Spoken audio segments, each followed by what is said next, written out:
Get on Right by Charles Bukowski, Chapter 51. I only meet and only met one student at City College that I liked, and Robert Becker. He wanted to be a writer.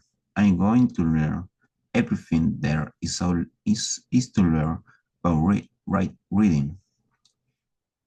It will be like taking a car apart and putting it back together again.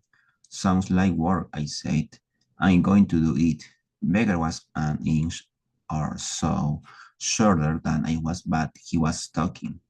He was powerful, with big shoulders and arms. I had a childhood disease, he told me. I had to lay in bed one time for a year squeezing two tennis balls, one in each hand. Just from doing that, I got to be like this. He had a job as a messenger boy at night and was putting himself through college. How'd you get your job? I knew a guy who knew a guy. I bet I can't kick your ass. Maybe, maybe not. I'm only interested in reading. We were sitting in an alcove overlooking the lawn. Two guys were staring at me. Then one of them spoke. Hey, he asked me, do you mind if I ask you something? Go ahead. Well, you used to be a sissy in grammar school. I remember you. And now you're a tall guy. What happened? I don't know. Are you a cynic? A cynic? Probably. Are you happy being a cynic? Yes. Then you're not a cynic because cynics aren't happy. The tall guys did a little vaudeville handshake act and ran off laughing. They made you look bad, said Becker. No, they weren't trying too hard. Are you a cynic? I am happy. If I was a cynic, it would probably make me feel better. We hopped down from the alcove. Grass and were over. Becker wanted to put his books in his locker. He walked there and he dumped them. He handed my 5 or 6 sheets of paper. Her read this. It's a short story. We walked down to my locker. I opened it and handed him a paper bag. Take a hit. It was a bottle of port. Becker took a hit. Then I took one. You always keep all of this in your locker? He asked. I tried to. Listen, tonight's my night off. Why don't you come meet some of my friends? People don't do me much good. These are different people. Yeah? Where at? Your place? No, here. I write down the address. He began reading on a piece of paper. Listen, Baker, what do these people do during, said Baker. I put a slip into my pocket. That night after dinner, I read Baker's short story. It was good and I was jealous. It was about riding his bike at night and then delivering a telegram to a beautiful woman. The reading was objective and clear. There was a gentle decency about it. Baker claimed it was Wolf as an influence, but he didn't weigh and harm it up like Wolf did. The emotion was there, but it wasn't spelled out in neon. Becker could write. He could write better than I could. My parents had gotten me a typewriter, and I had tried some treat some short stories, but they had come out and very bitter and rugged. Not that that was so bad, but stories seemed to Beck, and they didn't have their own vitality. My stories were darker than Becker's, stranger, but they didn't work.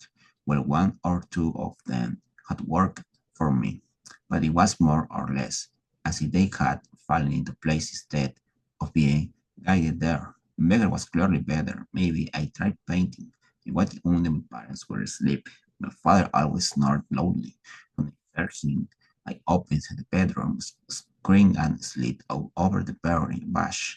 That put me into the neighbor's driveway, and I walked slowly in the dark. Then I walked out Longwood to to 21 Street, took a right then, went up the hill along Westview to where the way a car ended this road. I, I dropped my token in a hand walked to the rear of the car. Sat down and stand and lit a cigarette. If Becker's friends were anywhere as good as Becker's, short story is going to be one hell of a night. Beck was already there by the time I found the bacon. Strix Alex friends were in the breakfast now. It was introducing. There was Harry, there was Nana, there was Gobbles, there was Stinky, there was Mashbeer, there was Alice, there was Dogface, and finally there was the Reaper.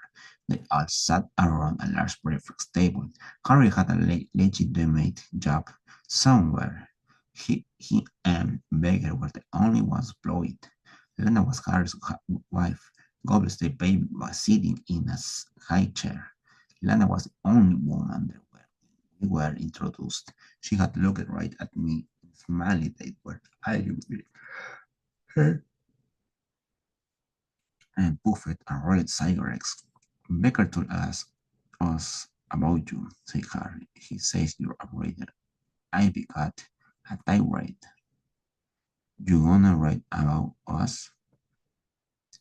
Asked Stinky. I'd rather drink. Fine, we're going to have a drinking contest. Not any money? Stinky asked.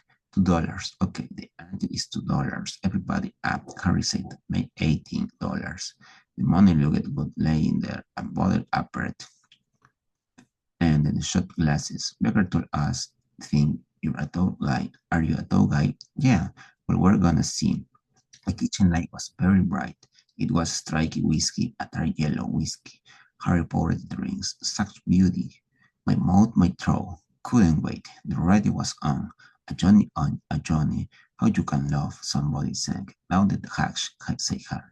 There was no way I could lose. I could drink for days. I had never had enough to drink. Always had a teeny shot glass of his own as we raised ours and drank ten. He raised his and drank. Everybody though it was funny. I didn't think it was so funny for a baby to dream, but I didn't say anything. Harry poured another round. You read my short story, huh? Beggars asked. Yeah, how'd you like it? It was good. You're ready now. You need is some luck. Down the hatch, said Harry. Uh, the second round was no problem. When I got it down, including Lana, Harry looked at me. You like to look it, huh? No. Well, in case you do, we got Dogface here. Dogface was twice my size. It was so wearisome being in the world. Every time you looked around, there was some guy ready to take you on without even ignoring. I looked at Dogface. Hi, buddy. Buddy, my ass, he said.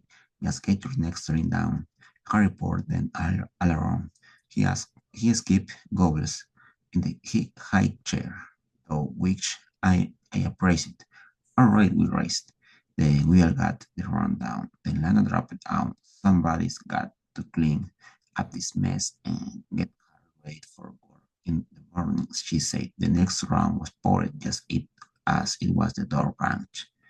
Open and large, good-looking kid around 22 came running into the room. Shit, Harry, he said. Hate me. I just held up a fucking gas station. My car's in the garage. Harry said, get down on the floor in back set and stayed there. We drank up. The next round was poured. A new bottle appeared.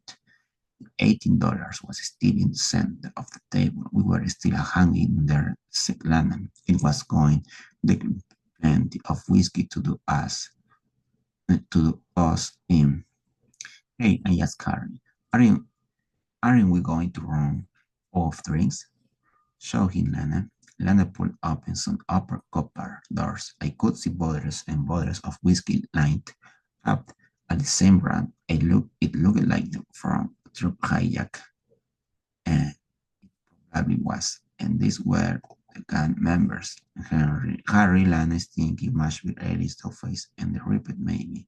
Becker, and most likely the young guy on the floor in the back set of Harry's car, a felt honor to be drinking with such an active part of the population of Los Angeles. Becker not only knew how to write, Becker knew his people. I would dedicate my first novel to Robert Becker, and it would be a better novel than Of Time and the River. Harry kept pouring the rounds, and we kept drinking it down. The kitchen was blue with cigarette smoke. Mashville dropped out first. He had a very large nose. He just shook his head. No more, no more, and all you could see was that this Lincoln was waving now in the blue smoke. Ellis was the next to drop out. He had a lock of hair on his chest, but evidently not much on his balls. The face was next. He just jumped up and ran to Crapper and Puck, listening to him. Harry got the same idea and nipped it up and put it in the sink. It left me, Becker, Stink, and the Ripper. Becker quietness. He just folded his arms on the table, put his head down on his arms, and that was it. And I saw young. I said, I usually drink until the sun comes up. Yeah, said the Reaper, you shit in a basket too. Yeah, and it's shaped like your head. The Reaper stood to some of the pigs albas your ass. He shone me from across the table, missed and knocked it over the bottle. Lana got a rag, and mopped it up. Harry opened the bottle. Sit down, Rip, or you forfeit your bet, Harry said. Harry poured a new round. We drank it down.